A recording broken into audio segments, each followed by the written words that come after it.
into this game. There's nothing to sneeze at. Sorry about that. Bless you. Gesundheit. That's what happens when we're live television. I did my best to hold it in.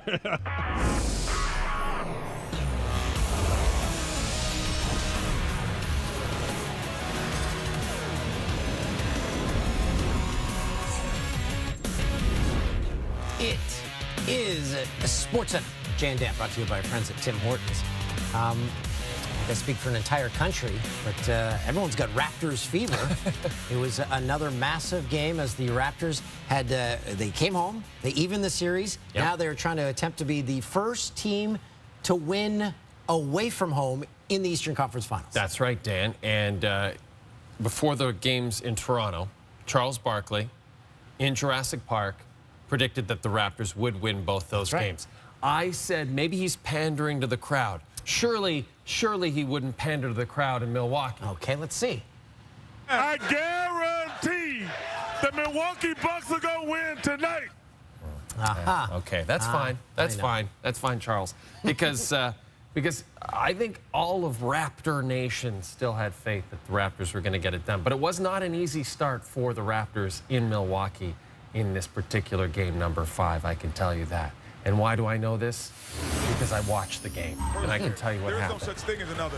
As Dan mentioned, the home team has won every game of this series. And the Bucks, as I mentioned, came out hot. Marc Gasol layup misses it. Here comes Malcolm Brogdon, who struggled in game 4, finds Eric Bledsoe, finds Giannis Antetokounmpo. Milwaukee opened the game on an 18-4 run. Under 5 minutes to go in the quarter. Kawhi Leonard. Yes. And the harm. 9 points in the quarter.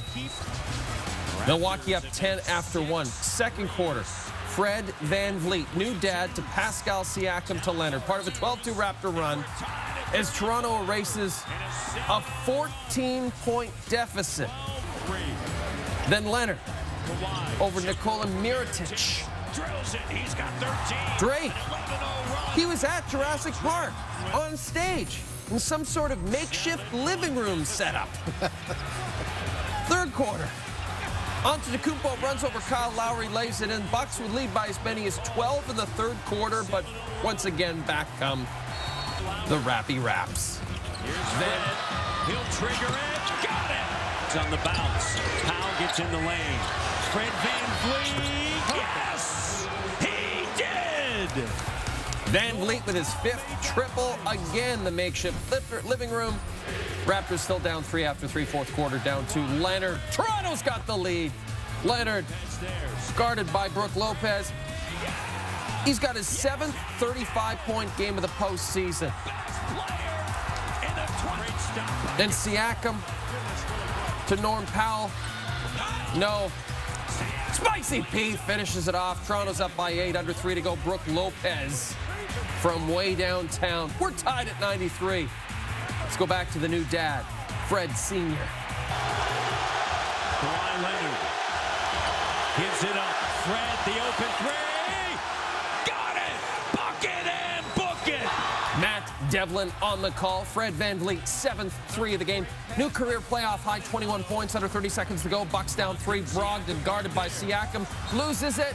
Toronto gets possession. The TSN turning point, if you will. Didn't have time to add the graphic. Toronto needs a basket for the dagger. Leonard in the backcourt. Swarmed by Milwaukee. Lowry gets it. Sends it over to Siakam and a slam dunk. And the Raptors lead. It's a 2-possession game. How about that work by Leonard and Lowry to work together to get the ball down low to Spicy P, who puts the game away. All of Drake's friends are happy. Toronto Raptors 1 win away from reaching the NBA Finals for the first time in their franchise's history. That's right, 1 win away from the NBA Finals, which they would host games 1 and 2 against the Golden State Warriors. Raptors, by the way, 6-1, went up 3-2 in a series all time. And the Bucks, by the way, lost 3 in a row for the first time all season. Kawhi Leonard's 7 35-point games in this postseason. Over the last 20 seasons, Only one other player to do that before the NBA Finals. That was LeBron. He did it 3 times. Fred VanVleet asked if his newborn son provided any added motivation. I'm not giving him no credit. It's all me. You know, it's all the work I've been putting in. But, you know, just got to stay the course, put a lot of work in, and obviously to have a big life help, you know, it's clear your mind up a little bit. Gives you a little bit of extra motivation as well. How about Fred VanVleet? 10 points in the first 3 contests, 34 points over the past 2. After scoring 14 points in Game 1 of the first round against the Magic, he didn't post double figures in points for the next 14 games. Little ditty about Jack and Leo, 2 basketball guys doing the best that they can. Oh, that song, it just gets better and better as the series goes on, doesn't it, gentlemen? Just as the Raptors get better and better as this series goes on. And how about, you got to talk about that 4th quarter and how the Raptors were able to pull this one off. Well, bottom line, Kawhi Leonard was just brilliant in the 4th quarter, taking the game over, scoring, playmaking, his defense, and just he has that poise and composure that the great ones have. And Leo, that was a huge part of it. And the other thing, too, is I thought the Raptors were super disciplined offensively. They didn't turn the ball over, and their defense was stout. Yeah, I mean, their defense was literally suffocating at times in that 4th quarter, and the control that they played with, led by Kawhi, was unbelievable. I mean, they just managed that 4th quarter. They scored 33 points while not allowing Milwaukee to get any breaks, not to be able to get out and run. So you couldn't have played that 4th quarter any better than the Raptors did. And guys, Fred VanVleet, his wife has a baby, so now he's Fred VanVleet Sr. 10 points in the first 3 games of the series. Wife gives birth, 34 points in his last 2 games. Needs to have more kids. Do we all agree on that? That's exactly what Rod was just saying. He needs to have more kids. And, you know, right now, obviously everybody's saying, well, he's got to be fatigued. It's adrenaline. He is so pumped up right now, but I couldn't be happier for anybody on this team, because the way people wanted to throw this kid under the bus, he struggled, but he still helped the team win, doing so many other things. Now the shot's finally there, and no one deserves it any more than he does. You look at Game 3, the double overtime, he makes a big 3-point shot, and he plays sensational defense, and he runs their team, and they get back in the series with a big win. And I think that catapulted him. You know, then the last 2 games, he's just been marvelous in terms of how he plays. And here's the thing with Fred VanVleet. The guy's prepared to play every night. He puts the work in. So when that happens, you trust the guy's habits. He's got winning habits. Okay, guys, I think this team's getting used to it as once again they get set to play the biggest game in franchise history Saturday night. Yeah. Should be fun. Can't wait. Now, could Team Canada at the Worlds top the Raptors? Let's see. They're into the quarters now, so lose and you're done. Canada facing the Swiss. Easy win, right? Yeah, 10 years ago maybe. Remember last year, Switzerland knocked Canada out in the semis. And the rematch Thursday, it was an instant classic.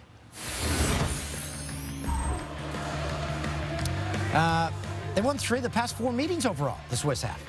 No Anthony Mantha for Canada, suspended for this one. Late in the opening period, Swiss power play. Sven Andrighetto winds and beats Matt Murray, who was screened. Andrighetto plays for the Avs, opens the scoring, Swiss with a 1-0 lead after 1. In the second, Pierre-Luc Dubois picks it up in the Swiss end, works it back to the point. Shot, Mark Stone parked in front, tips it in. His 6th of the tournament, ties this game at 1. Like those Swiss unis, final seconds of the second, another Swiss power play. They're just trying to get a shot off before the buzzer. Rebound bounces to Nico Hischier, who buries it with just 3 seconds to play in the period. Swiss are up 2-1 after 2. Final seconds of regulation. Canada still down a goal, and they're running out of time. Drop back Marshall, another shot. Rebound cleared away by Chervais. Seconds left. Stone feeds it back. Severson a drive. That's blocked by Moser. Severson shoots again. Scores!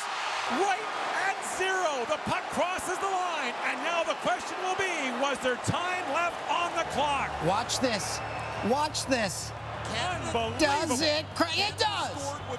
It's a goal. Crosses the line. Damon Severson, 0.4 seconds left. Canada with a miracle to send it to overtime in the extra frame. Midway through the overtime. Dubois. Chip set by Niederreiter. He's got Stone with him. Dubois works in. Centers it. Stone scores! Mark Stone, the overtime winner! And Canada's off to the semifinals. Canada avenges its loss to the Swiss in last year's semis. Dramatic comeback win. 2 goals and an assist for Stone. Comes through in the clutch again. He was the player of the game. Canada takes it. But how about that tying goal with 0.4 seconds to go? Mark Stone. Wow. Russia against the USA. And another quarterfinal projected first overall pick, Jack Hughes, centering the U.S.'s third line with Dylan Larkin and Derek Ryan both out with injuries. Hughes keeps it in the zone, finds Noah Hannafin of your Calgary Flames, coming off a career-high 33 points with the Flames this season. Hughes just his second point of the tournament, and the U.S. is within 1. Minute later, though, Gino Malkin to Mikhail Grigorenko, his third of the tournament, as Russia takes it 4-3 and moves on. The USA is done.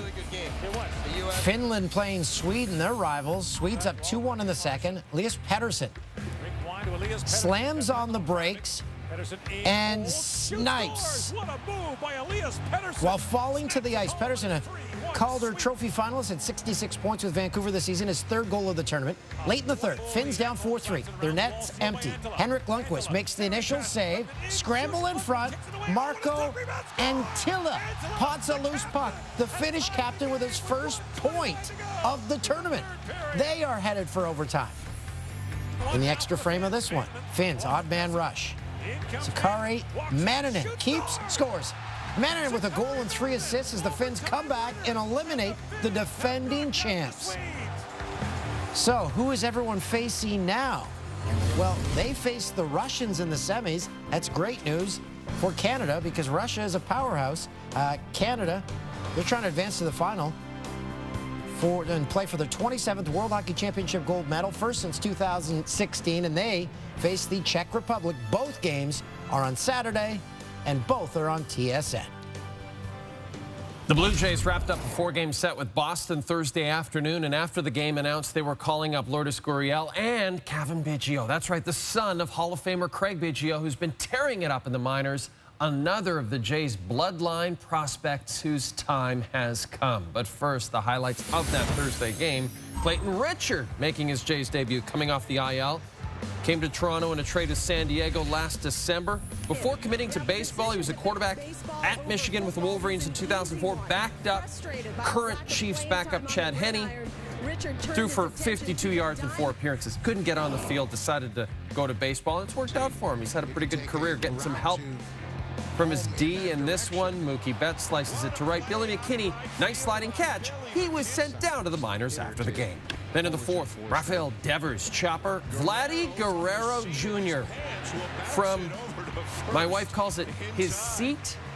Nobody calls it that anymore. His seat. I just think that's funny. She's very old-fashioned. Bottom 6, 3-1 Red Sox. Guerrero at the plate. Look out! Yeah, look out! Luis Rivera, Jay's third base coach. Now that's about 112 miles an hour. The 1-2. Guerrero looking to extend his 5-game hit streak. Ground to third, grounds out to third, finished 0 for 4 in the day.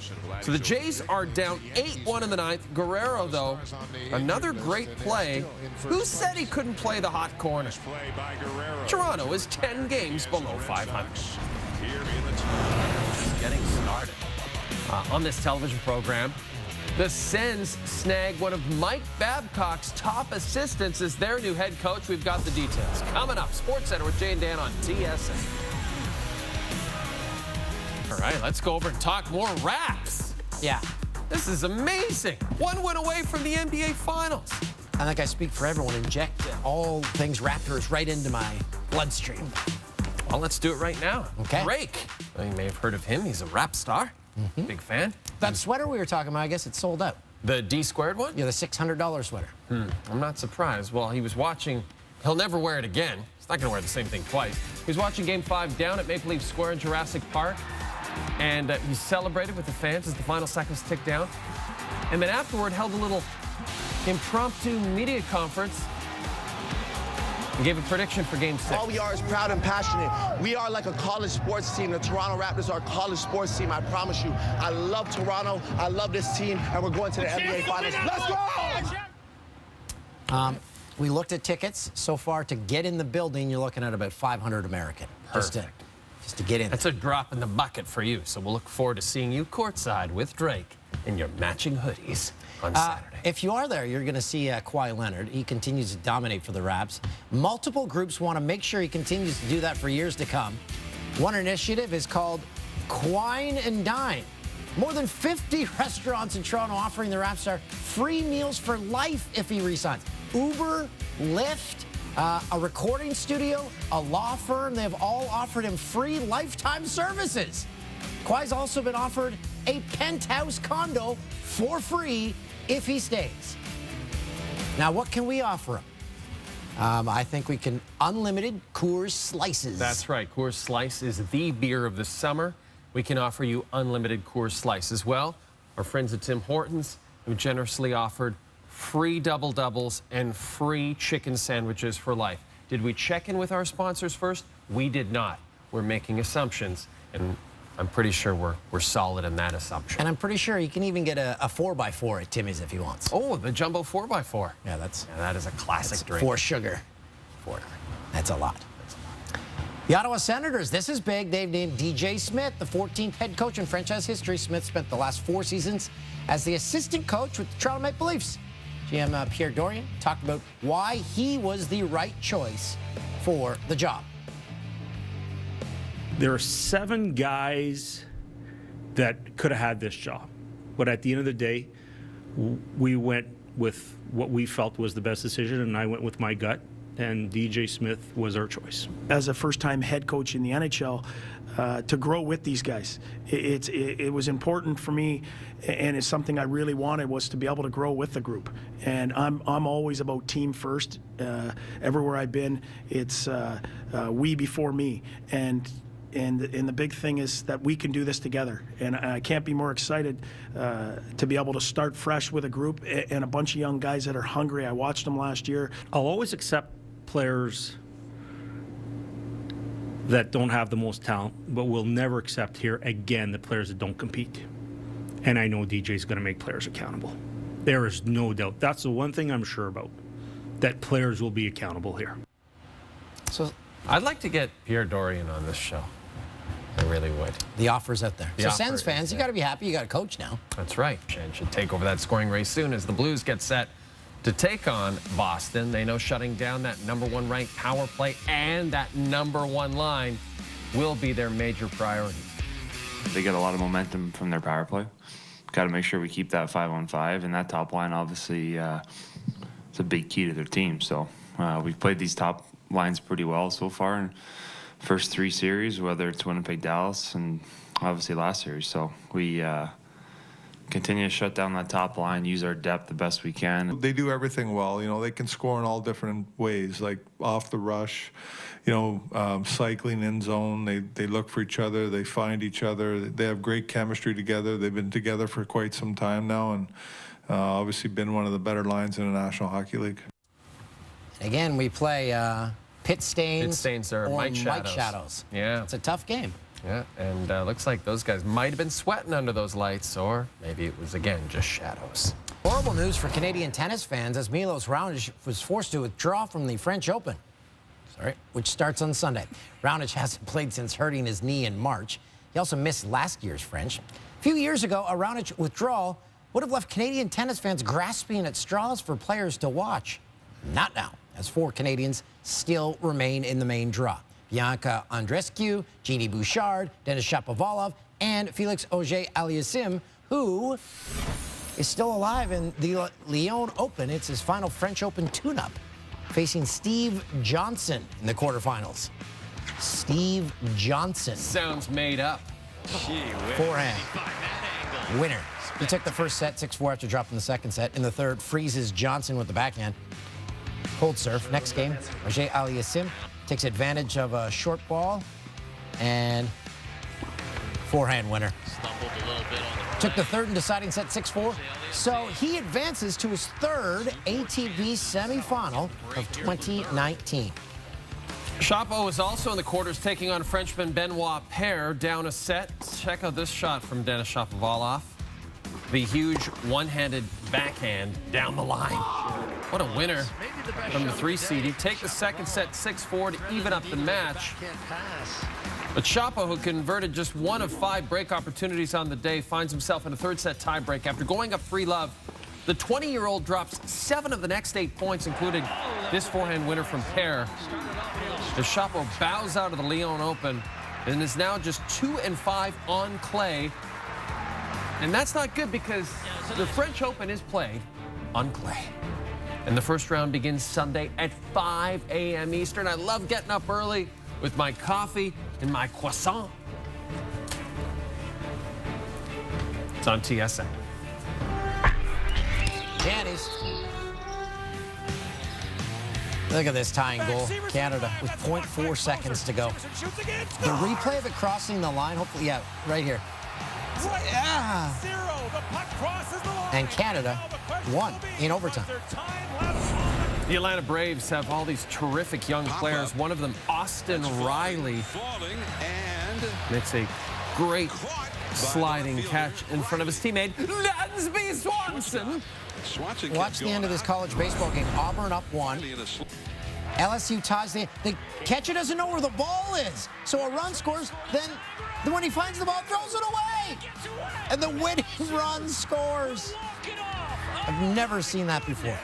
What just happened? Yeah, what just happened? Feel bad for the kid catcher, Finland, Sweden.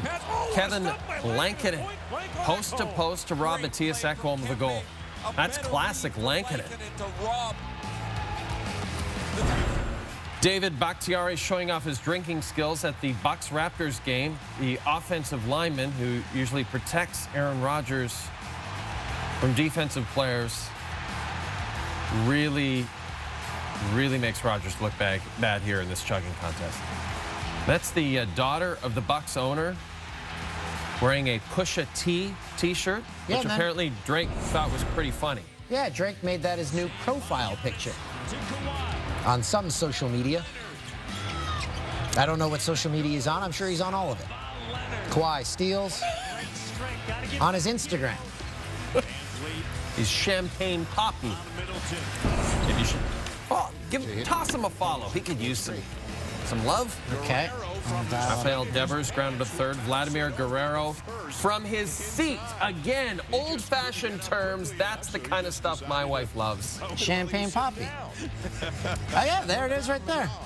So again, Dan just discovering that Drake's Instagram is Champagne Poppy. Okay. When we come back, a very special guest joins our crew in Milwaukee. It's Charles Barkley. He's on the show next. Okay, you want more Raptors? We got it. They're a win away from advancing to the NBA Finals. They beat the Bucks 105-99 in Game 5. They lead 3 games to 2. Here's Rod Black and the panel with a very special guest. Here he is, the new mayor of Toronto and the Prime Minister of Canada, my man, Charles Barkley. So let me tell you something. Number one, what an awesome game. And, man, that was incredible. Give a shout out to Fred VanVleet. He really stepped up. Thanks to his wife for finally having that baby. He's got to have more kids. Yes. If you're going to play like that, have more kids. But you know what? It was amazing watching that game because Kawhi just facilitated for 3 quarters and then took over the last quarter. It was a thing of beauty. We talked about it at halftime, like, are the Bucks going to realize he's just trying to pass the ball and conserve energy? And then when the game was on the line, he was fabulous. Hey, Chuck, you've been around this game so long. You know how much experience means. I mean, how much did that play into this for the Raptors? Well, I thought experience, you look at Kawhi, he just facilitated for 3 quarters, and Giannis is being a little over-aggressive and not trusting his teammates. That's what experience factor showed to me, because they just building a wall against him. And sometimes, Leo, you know this, you played a long time, you have to get the other team credit. They're not going to let me score. And I think if you go back and look at the last 3 games, the role players from the Raptors have been fantastic. And you give Kawhi credit because he's clearly, to me, he's not 100%, but he's like, okay, I can't score as much as I want, but I'm gonna get these other guys involved. Listen, you know, because of NBA TV, I have to work 2 games in the finals. So can you think game 6 in Toronto and game 1 and 2 in Toronto? My liver could be like a piece of bologna. Can we get past Saturday night first? That's Well, the main listen, thing. the main thing is you got to come out. You got to put your foot on their neck. Early. You can't early. You cannot. Your crowd got to give you energy. Yeah. You can't come back to Milwaukee. I said on our air tonight, y'all game 7 is Saturday night. That's your game 7. And now that's back in Toronto? Yes, game 7 is the next game. Or is that in Toronto? No, Toronto. Toronto. Okay, well, I guess I'm... Great win. That was a great win. I guess I'm Ernie, you're Shaq, you're Charles, you're Shaq, you're Kenny. That's the new panel, the Canadian. Kenny's from New York. We'll take that. There we go. Chuck, thanks for joining us. We will see you in... Toronto. I like that. Good guy. The Warriors announced Kevin Durant is unlikely to be ready for the start of the NBA Finals after sustaining a calf strain during the conference finals. Golden State also said that Boogie Cousins should be able to play at some point during the finals after his ruptured quadricep in the first round. So yeah, Boogie appears closer to returning than KD. Well, I gave the timelines on that calf strain. He could be gone in like 3 months. Gosh, they'll be fine. Now, as exciting as that was, this is the most exciting part of the show, the official announcement of our latest project. It's Crave TV's hottest new show, the show you'll be binge watching big time.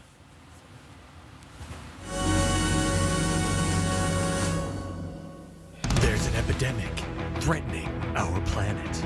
You're rubbing your eyes. Did you see that? He's got the eye of the tiger. And only 2 men can stop it. I got something in my eye. Eye rubbers. Coming to Crave TV. Eye rubbers. God, that's going to be a good show. What happened? I don't know. Do we solve mysteries? You'll have to tune watch in. Crave TV to find out. Crave TV. We got a lot of good shows. Yeah. Still to come. Brunson. Highlight of the night. Blue Jays. Vladdy Guerrero Jr. Ball to third, and Guerrero from his seat. To throw and on target. 2 down. Or as my father would say, his arse. Can you say that? You can. Yeah, you just did. Okay. Not many style points for this one. Time for our You Blew It segment, where we point out our many errors. I called Leon Draisaitl the Deutschland Dagler. It should be Dangler. Dan, you wiped what appeared to be drool from your mouth before... Spittle. Spittle? I thought maybe you were getting ready for one of your famous post-show meals. And producer Tim forgot to put the fact that we're mailing it in at the beginning of the show. And also during the Leon Jack hit, yeah, we saw the people missing the threes. We saw it. We saw that. We didn't. We saw them miss the threes. Here we go. It's time for Are They Related? And this one comes from viewer Rob Dunn. Rob Dunn the third. I've been getting this a lot, that I'm somehow related to Brooke Lopez. This doesn't seem to support that. It's in line with all of our Are They Related? But I do get a lot of people asking me if I'm related to Brooke Lopez. I guess that would mean I'm also related to Robin Lopez. Have a great weekend. Bye. Bless you, Dan. Ham Day on Australian Christmas. My two. I love Ham Day. Also going to Davos.